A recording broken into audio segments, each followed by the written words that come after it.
Finley at the bottom of your screen. That's where Rogers goes. The third time in this game.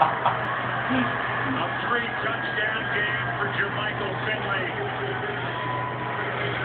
And that offense keeps on rolling. Now when they run James Starks to the flat, that gives the corner from falling back. Bring his head straight. Just bring him right over here and all in the scene with his face right up in the camera. I can't. You gotta pay attention to this.